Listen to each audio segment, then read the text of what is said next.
মহাদেবের দিব্যি খেয়ে আমি এই কথা বলছি। আজ যে শব্দগুলো আপনারা শুনতে চলেছেন তা সাধারণ শব্দের সীমানা ছাড়িয়ে অনেক মর্ধবে। এগুলো নিছক শব্দ নয়, এগুলো হলো গণবার্তা, একটি সতর্কবাণী যা বাতাসের মতো নিঃশব্দে বয়ে চলে কিন্তু পাহাড়কেও নাড়িয়ে দেয়। এটি আপনাকে ভয় দেখানোর জন্য তৈরি হয়নি, বরং জাগানোর জন্য তৈরি হয়েছে। আপনার ঘুমিয়ে থাকা স্বপ্নগুলোকে, আপনার ক্লান্ত হৃদয়কে এবং আপনার ভেতরে চাপা পড়ে থাকা সেই আগুনকে, যা বছরের পর বছর ধরে নিভে আছে বলে মনে হচ্ছে। যদি এই মুহূর্তে এই আওয়াজ আপনার কানে পৌঁছায়, তবে বুঝে নিন এটি কোনো সমাপতন বা কাকতালীয় ঘটনা নয়। এই ভিডিওটি এমনিতেই আপনার স্ক্রিনে ভেসে ওঠেনি। মহাবিশ্ব বা ব্রহ্মাণ্ড এটিকে আপনার চলার পথে এনে দিয়েছে। যেমন কোনো পুরনো বন্ধু দূর থেকে চিৎকার করে ডাকে যে সময় এসে গেছে, আর ঘুমিও না। এটি সেই মুহূর্ত যখন ব্রহ্মাণ্ড শেষবারের মতো ইঙ্গিত দিচ্ছে। একটি শেষ ডাক, প্রদীপের শেষ শিখা।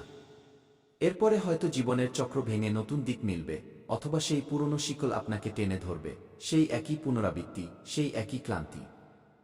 কিন্তু আজ আমি কথা দিচ্ছি, যদি আপনি শেষ পর্যন্ত শোনেন, তবে এই চক্র ভাঙা শুরু হবে। আপনি বড্ড ক্লান্ত হয়ে পড়েছেন, এতটাই যে অনেক সময় আপনার নিজেরও মনে থাকে না শেষ কবে আপনি মন খুলে হেসেছিলেন। সেই হাসি যা কোনো কারণ ছাড়াই ফুটে উঠত, যা চোখে ঔজ্জ্বল্য এনে দিত, তা কবে হারিয়ে গেল।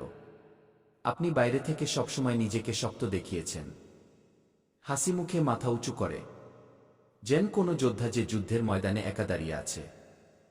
কিন্তু ভেতরে ভেতরে বছরের পর বছর ধরে অনেক কিছু ভাঙছিল। সেই ছোট ছোট টুকরোগুলো যা প্রতিটি অপমানের সাথে, প্রতিটি ব্যর্থতার সাথে ছড়িয়ে ছিটিয়ে যাচ্ছিল। আপনি সততাকে আপনার সবচেয়ে বড় হাতিয়ার বানিয়েছিলেন। সঠিক পথকেই নিজের মার্গ হিসেবে বেছে নিয়েছিলেন, যদিও তা কণ্টকাকীন ছিল। আপনি কখনো প্রতারণা করেননি, কখনো চাতুর্য দেখাননি। কিন্তু তবুও প্রতিবার মনে হয়েছে যেন দুনিয়ার নিয়ম আপনার জন্য আলাদা করে লেখা হয়েছে। অন্যরা না চাইতেই সব পেয়ে গেল, সাফল্য, অর্থ, সম্মান, সম্পর্ক। যেন কোনো জাদুর কাঠি তাদের জন্য সবকিছু সহজ করে দিয়েছিল। কিন্তু আপনাকে প্রতিটি জিনিসের জন্য লড়াই করতে হয়েছে। প্রতিটি দরজায় যুদ্ধ, প্রতিটি সিঁড়িতে সংঘর্ষ, জুটল কেবল অপমান। যেন কোনো তীর সোজা বুকে বিঁধে গেল। অর্থের অভাব এর যা রাতের ঘুম কেড়ে নেয়, সকালের চাও তেতো করে দেয়। নিজের লোকেরাই মুখ ফিরিয়ে নিন। তারা, যাদের আপনি আপন ভাবতেন, যাদের জন্য আপনি সবকিছু উৎসর্গ করেছিলেন। এবং অনেকবার তো এমন মনে হয়েছে যেন কোনো অদৃশ্য শক্তি, কোনো গোপন শত্রু আপনাকে এগিয়ে যেতেই দিচ্ছে না। যেন উড়ন্ত পাখির ডানা কেটে দেওয়া হয়েছে। কিন্তু শুনুন, মন দিয়ে শুনুন, এটি দুর্ভাগ্য ছিল না। এটি কোনো অভিশাপ ছিল না। এটি ছিল ব্রহ্মাণ্ডের পরীক্ষা, সবচেয়ে কঠিন কিন্তু সবচেয়ে আদরের পরীক্ষা। যখন ব্রহ্মাণ্ড কাউকে উচ্চতায় নিয়ে যেতে চায়, তখন প্রথমে তাকে শেকড় পর্যন্ত নামিয়ে আনে। সে তাকে একা করে দেয় যাতে সে নিজের শক্তি নিজে চিনতে পারে। সে তার বিশ্বাস ভাঙে যাতে নতুন বিশ্বাস তৈরি হতে পারে। তার ধৈর্যকে নাড়িয়ে দেয় যেমন ঝড় গাছের শেকড় মজবুত করে।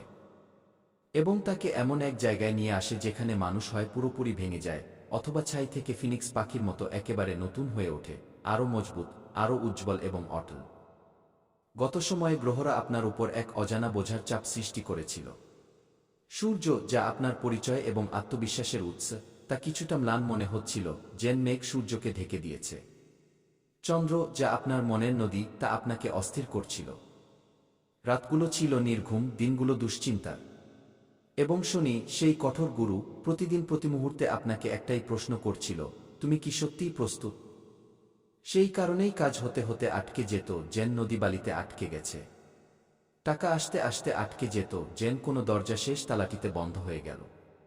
মানুষ হঠাৎ বদলে যেত।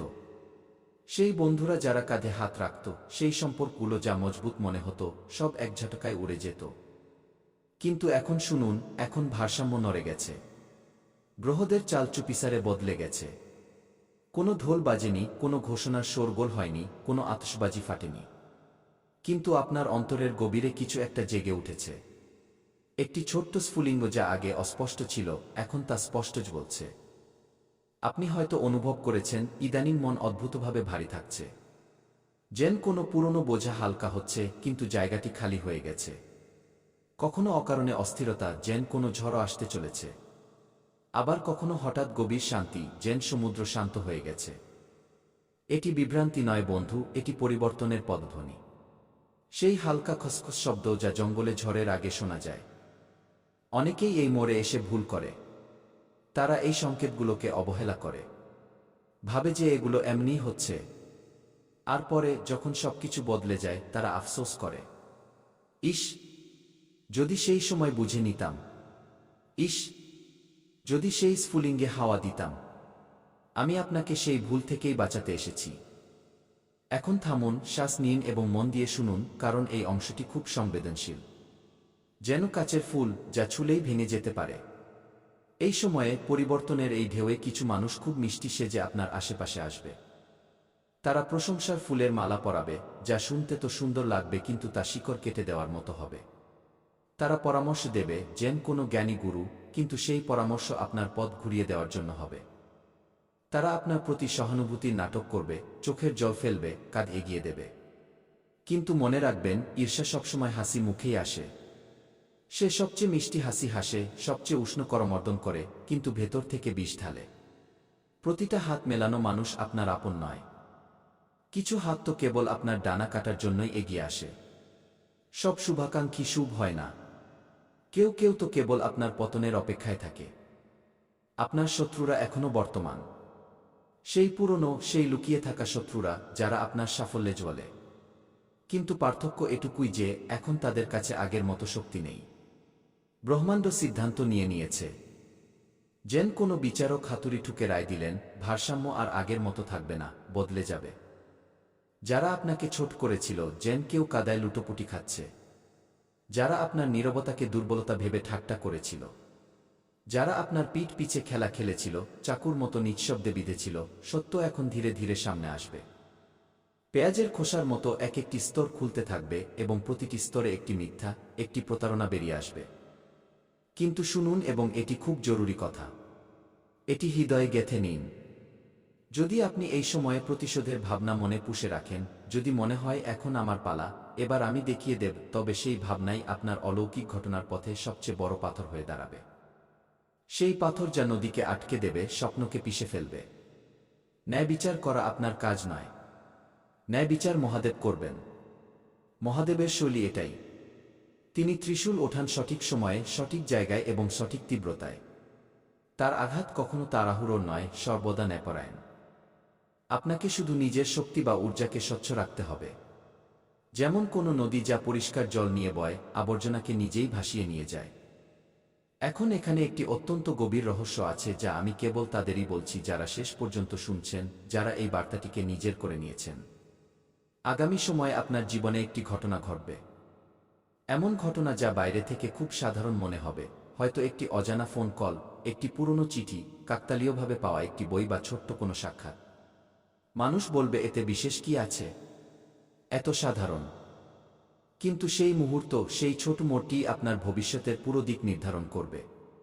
যেমন কোনো বীজ মাটিতে পড়ে, বাইরে থেকে তুচ্ছ, কিন্তু ভেতরে একটি বিশাল বৃক্ষ হওয়ার ক্ষমতা রাখে। অনেকেই এখানে ভুল করে, কারণ তারা অলৌকিকতাকে সবসময় শোরগোলের সাথে আসতে দেখতে চায়। আতশবাজি, হাততালি, ভিড়। কিন্তু সত্য হলো, সবচেয়ে বড় অলৌকিক ঘটনা খুব শান্তিতে আসে। যেমন সূর্যোদয়, যা নিঃশব্দে ঘটে। সেই সময় আপনার ভেতরে দুটি আওয়াজ প্রতিধ্বনিত হবে। প্রথম আওয়াজটি তীব্র হবে, ভীতিপ্রদ। বলবে, আগেও বিশ্বাস করেছিলি, আগেও আঘাত পেয়েছিস, এখন কেন ঝুঁকি নিবি? সেই আওয়াজ পুরনো ক্ষতের কথা, ব্যর্থতার কথা মনে করাবে।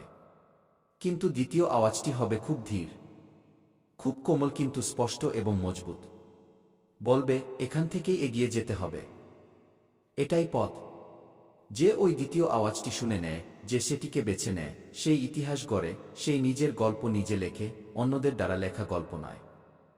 এখন এই সময়ে মৌনতাই আপনার সবচেয়ে বড় ঢাল। মৌনতা নয়, নীরবতা, সেই নীরবতা যা শক্তিশালী হয়। সব কথায় প্রতিক্রিয়া দেখাবেন না। প্রতিটি শব্দকে তীরের মতো ছুঁড়বেন না। সবাইকে সবকিছু বলে দেবেন না। নিজের স্বপ্নগুলোকে, নিজের পরিকল্পনাগুলোকে বুকে আগলে রাখুন। বড় পরিবর্তন গোপনীয়তা দাবি করে। যেমন কোনো বীজ অন্ধকারের ভেতরেই অঙ্কুরিত হয়। যদি এই বার্তাটি শোনার সময় আপনার ভেতরে হর হর মহাদেবের জয়ধ্বনি গজে ওঠে, যদি আপনার হৃদয় হর হর মহাদেব বলে চিৎকার করে, তবে বুঝে নিন আপনি সুরক্ষিত। মহাদেবের কৃপা আপনার ওপর আছে।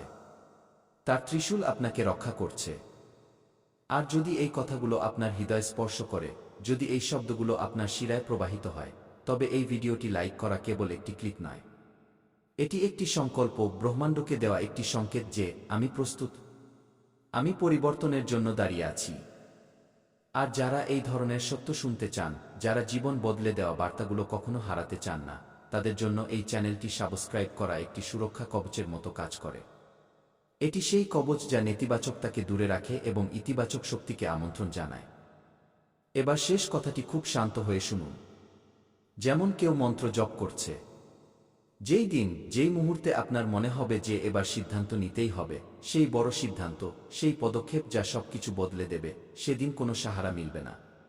কোনো বন্ধু কাজ চাপড়াতে আসবে না। কোনো হাততালি বাজবে না, কোনো ভিড় হবে না। কোনো তাৎক্ষণিক ফলাফল দেখা যাবে না। কোনো জাদুর মতো অলৌকিক ঘটনা ঘটবে না। শুধু ভেতরে এক গভীর শান্ত অনুভূতি হবে, আমি সঠিক করেছি। সেই অনুভূতি যা রাতের অন্ধকারে তারার মতো জ্বলবে। আর সেই অনুভূতিই ভবিষ্যতে আপনার ঢাল হবে, আপনার শক্তি হবে। তা আপনার গল্পে এমন মোড় এনে দেবে যা কেউ ছিনিয়ে নিতে পারবে না, কেউ চুরি করতে পারবে না। কারণ বড় অলৌকিক ঘটনা কোনো বাহ্যিক ঘটনা নয়, কোনো বড় ধামাকা বা হঠাৎ ধনপ্রাপ্তি নয়। বড় অলৌকিক ঘটনা হলো সেই সিদ্ধান্ত যা আপনি তখন নেন যখন সবকিছু আপনাকে থামানোর চেষ্টা করছে, যখন দুনিয়া বলছে না, কিন্তু আপনার হৃদয় বলছে হ্যাঁ। মহাদেবের দিব্যি যা এখন শুরু হয়ে গেছে তা অসম্পূর্ণ ছাড়া হবে না। এই যাত্রা পূর্ণ হবে। এই জ্যোতি